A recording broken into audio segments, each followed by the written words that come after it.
Ẹ̀yin èèyàn lé, gist tá gbọ́ òun ni wípé ìyá onífá wọ́n padà sí inú palace bàbá wẹrẹ ńlá o.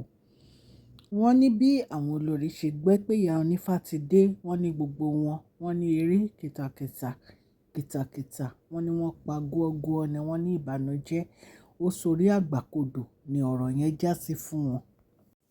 Ẹ mọ̀ pé àmú gist yẹn wá fún yín pé ìyá onífá padà lọ sí ìlú wọn.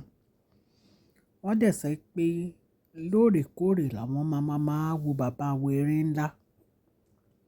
Ìyá onífá dẹ̀ ti ń fi ohùn ránṣẹ́ pé kí bàbá wẹrẹ ńlá kó má gbọ́ ẹ̀bẹ̀ ẹnikẹ́ni èyí tí wọ́n bá wá sí inú palace láti máa bẹ kábíyèsí, wọ́n ní kó má gbọ́ ẹ̀bẹ̀ wọn nítorí pé nǹkan tí ojú wọn ń wá lójú wọn rí, ẹ̀yin èèyàn lé.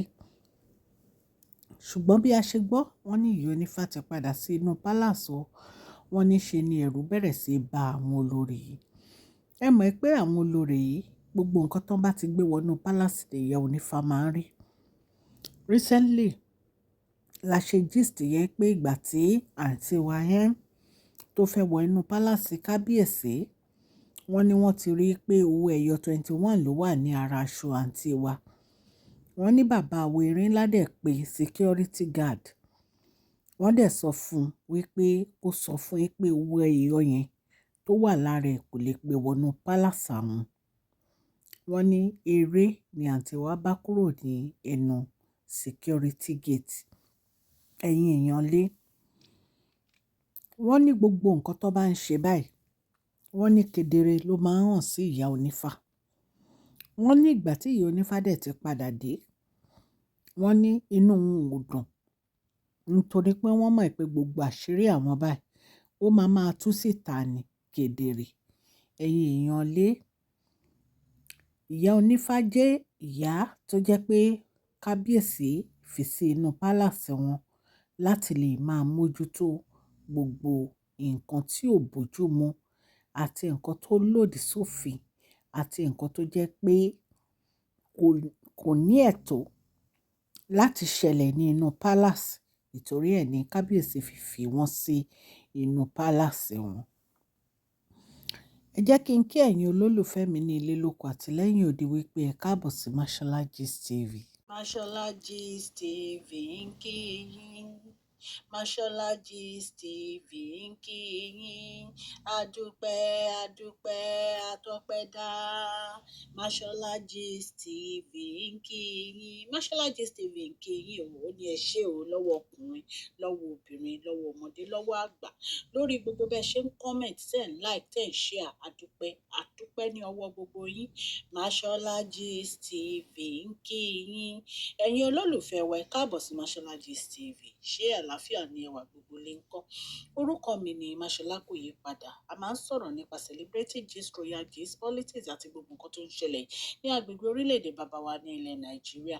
A ń sọ̀rọ̀ nípa celebrity gist, royal gist, politics àti gbogbo nǹkan tó ń ṣẹlẹ̀ ní orílẹ̀-èdè wa. Ẹ̀yin èèyàn lè tẹ́ bá ti subscribe, ẹ tẹ notification bell kẹ́ ẹ subscribe so that a bá ti post any gist ẹ máa rí.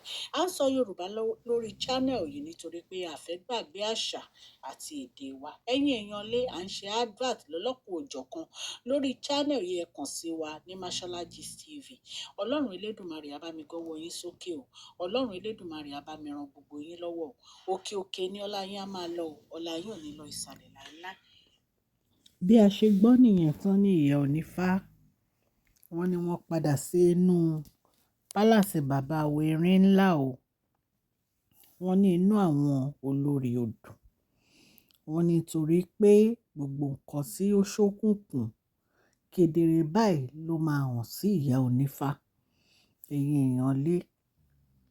Ẹ̀yin náà rántí pé gist tá mú wá wípé stepmom kábíyèsí wípé ó sọ̀rọ̀ sí àwọn olórí wípé gbogbo bó ṣe ń lọ kiri gbogbo ẹ̀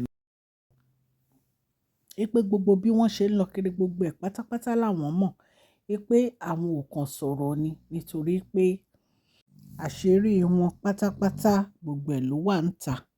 Ẹ̀yin èèyàn lé.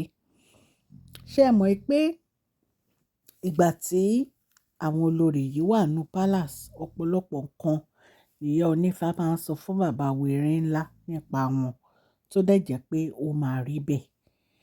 Kò dẹ̀ sí nǹkan tí màmá yìí sọ tó jẹ́ pé kò rí bẹ́ẹ̀. Ìtorí ẹ̀ ni ẹ̀rù fi ń ba àwọn olórí tó jẹ́ pé bí màmá yìí ṣe padà sí inú palace, inú wọn ò dùn sí. Bí a ṣe gbọ́ nìyẹn ò tán ní ìyá onífá padà sí inú palace. A ní ká mú gist yẹn náà wá fún yín ni. Ọlọ́run Elédùmarè aláàánú á wà pẹ̀lú ìyá onífá. Gbogbo nǹkan tó dẹ̀ ń ṣe fún kábíyèsí, Ọlọ́run Elédùmarè kò ní fi wọ́n sílẹ̀ o. Ilé tiwọn náà àti ọ̀nà wọn kò ní bàjẹ́. Ẹ̀yin èèyàn ilé kò jẹ́ bó ṣe jẹ́. Mo dúpẹ́ púpọ̀ lọ́wọ́ gbogbo etí tó ń gbọ́ mi ní ilé lóko àti lẹ́yìn odi. Ọlọ́run Elédùmarè ọba aláàánú á bá mi ṣàánú fún yín o. Nǹkan tẹ́ bá ń fẹ́ Ọlọ́run á ṣe. Gbogbo ẹ̀yin ó subscribers mo kí yín, ẹ ṣé ẹ kú àdúrótì. Ẹ̀yin new subscribers tẹ́ ẹ ṣe darapọ̀ mọ́ wa, ẹ káàbọ̀. Ọlọ́run ọba aláàánú á ṣàánú fún gbogbo yín o. Òkè òkè ni ọlá yín á máa lọ, ọlá yín ò ní lọ ìsàlẹ̀ o. Please share this video, like and subscribe. God bless you all. Mashola Gist TV, love you all.